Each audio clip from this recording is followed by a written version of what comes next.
বৃষ্টি ছাতার যে কনসেপ্ট, এই কনসেপ্টটা অনেক বেশি ইম্পর্টেন্ট আমাদের যে কোনো এক্সামের জন্য। এখান থেকে যে কোনো ইয়ারে যে কোনো পরীক্ষায় একটা প্রশ্ন মাস্ট তোমার থাকবে। তো এই কনসেপ্টটাকে আয়ত্ত করার জন্য আমরা আজকে চলে যাব বুটেক্স 23-24 সেশনে আসা একটা প্রশ্নে। এই প্রশ্নের মধ্যে দেখা যাচ্ছে একটি গাড়ি 40 কিলোমিটার পার আওয়ার বেগে পূর্ব দিকে চলমান, বাতাস 4 কিলোমিটার পার আওয়ার বেগে একই দিকে চলমান রয়েছে। এই সময় বৃষ্টি খাড়া নিচের দিকে 6 কিলোমিটার পার আওয়ার বেগে পড়তে শুরু করে। বৃষ্টি গাড়িতে উলম্বের সাথে কত কোণে আঘাত করবে সেটা আমাকে বের করতে হবে।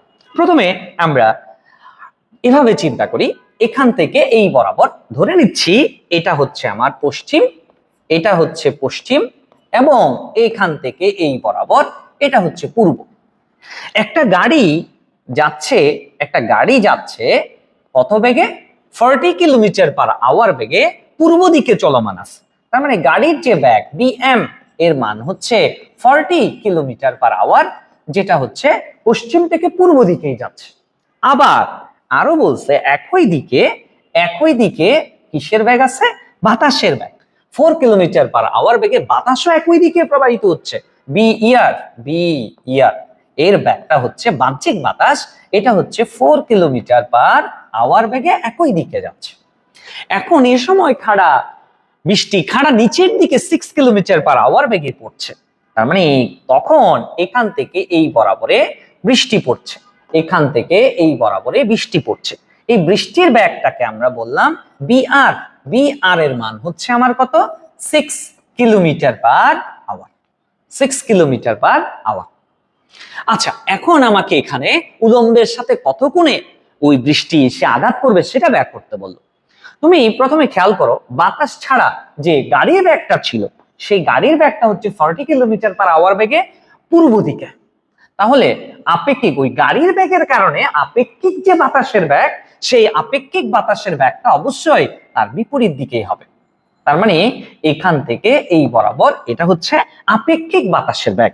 এই আপেক্ষিক বাতাসের ব্যাগটা আপেক্ষিক বাতাসের ব্যাগটা আমরা ওই গাড়ির ব্যাগের এই সমান পাবো, তবে গাড়ির ব্যাগের বিএম তবে বিপরীত দিকে পাবো। মাইনাস বিএম ইকুয়াল মাইনাস কত? মানটা কত? মান সমান, জাস্ট শুধুমাত্র দিকটা তার কি হবে? বিপরীত হবে, এবং সেটা কত হবে? 40 কিলোমিটার পার আওয়ার। মানে আপেক্ষিক বাতাসের ব্যাগটা হচ্ছে আমার এখান থেকে এই বরাবর, আর বাহ্যিক বাতাসটা আমার যাচ্ছে এখান থেকে এই বরাবর 4 কিলোমিটার পার আওয়ার বেগে। তাহলে বাতাস আপেক্ষিক বাতাস একটা পেলাম এদিকে, আর বাহ্যিক বাতাস যেটা ইনিশিয়ালি প্রবাহিত হচ্ছিল 4 কিলোমিটার পার আওয়ার বেগে সেটা এদিকে। সুতরাং দুইটা বাতাসের ব্যাগ আমি পাচ্ছি এখন দুইটার মধ্যে একটা এদিকে আর একটা এদিকে। তাহলে বাতাসের ব্যাগগুলোর মধ্যে বড় কোনটা? 40 কিলোমিটার পার আওয়ার বেগে এদিকেরটা বড়, আর 4 কিলোমিটার পার আওয়ার বেগে যে বাহ্যিক বাতাসটা ছিল এই যে এই কালারটা, সেটা হচ্ছে এই দিকে। সুতরাং তারা পরস্পর বিপরীত দিকে হওয়ায় এখান থেকে আমি লব্ধি যেটা পাবো সেই লব্ধিটা পাচ্ছি কত? সেই লব্ধিটা আমি পাবো হচ্ছে এখান থেকে এই বরাবর। কেন? এদিকের বাতাসটা বড় ছিল, সেটা কত পাবো? 40 মাইনাস কত? তোমার 40 মাইনাস 4, তার মানে হচ্ছে 36 কিলোমিটার পার আওয়ার।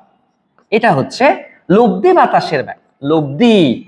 লব্ধি বাতাসের ব্যাগটা আমি এখান থেকে এই বরাবর পাবো। কিন্তু বৃষ্টির ব্যাগ যেটা আছে, বৃষ্টি কিন্তু উপর থেকে নিচের দিকেই পড়বে। তার মানে বিআর যেটা আছে সেটা হচ্ছে 6 কিলোমিটার পার আওয়ার, সেটা উপর থেকে নিচের দিকেই পড়বে। সো এখানে দেখা যাচ্ছে আমার এখানে বাতাস আর এখানে বৃষ্টি। সুতরাং এই বাতাসটা এখান থেকে এই বরাবর তির্যক করে ফেলবে, লব্ধি বাতাসের ব্যাগটা তির্যক করে ফেলবে, যেটা উলম্বের সাথে এখানে যে কোণটা উৎপন্ন করে সেই কোণের মানটা আমাকে বের করতে হবে। সো আমি যদি এই যে লব্ধি বাতাসের ব্যাগটা হচ্ছে আমার এখান থেকে এই বরাবর, এই লব্ধির দিক এই থিটাটা আমাকে বের করতে হবে। সো আমি যদি tan থিটা বের করতে চাই, tan থিটা ইকুয়াল আমরা লিখতে পারবো তার সাথে অ্যাঙ্গেল, বৃষ্টির বেগের সাথে অ্যাঙ্গেল, বিআর এর সাথে অ্যাঙ্গেল। সো বিআরটা সিঙ্গেল করে রাখবো, যার সাথে অ্যাঙ্গেল সে সিঙ্গেল রাখবো, তাকে সিঙ্গেল রাখবো। তারপর আমি এখান থেকে প্লাস দিই যে বাকি যে ব্যাগটা আছে লব্ধি বাতাসের ব্যাগ বিআর প্রাইম বি আর প্রাইম। এটাকে আমরা লব্ধি বাতাসের ব্যাগটাকে বি আর প্রাইম দিয়ে প্রকাশ করলাম। সো এখন আমি এখানে দিব সাইন মধ্যবর্তী কোণ পুরো অ্যাঙ্গেলটা হচ্ছে 90 ডিগ্রি, কস মধ্যবর্তী কোণ পুরো অ্যাঙ্গেলটা হচ্ছে 90 ডিগ্রি। সো আমি এখানে বি আর প্রাইমের মান পাচ্ছি 36, বি আর এর মান পাচ্ছি আমি 6। সেই ক্ষেত্রে এখানে আমি আর সাইন 90 ডিগ্রির মানটা 1 প্লাস বি আর এর মান হচ্ছে 36, বাট কস 90 ডিগ্রির মানটা 0।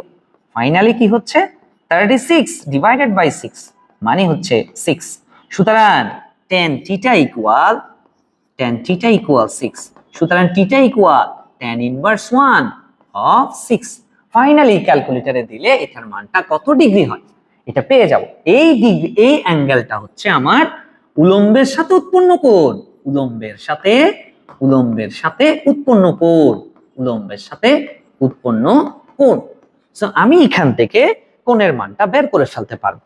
আমি শিফট দিলাম, tan দিলাম, তারপর এখানে 6 ক্যালকুলেটরে দিলে মানটা 80.53 ডিগ্রি আসে, 80.53 ডিগ্রি আসে। এটাই আমার আনসার। আশা করি বুঝতে পেরেছো। এভাবে আমরা আরো সামনের ভিডিওতে আরো অনেকগুলো টপিক নিয়ে আলোচনা করব। ধন্যবাদ সবাইকে। আসসালামু আলাইকুম।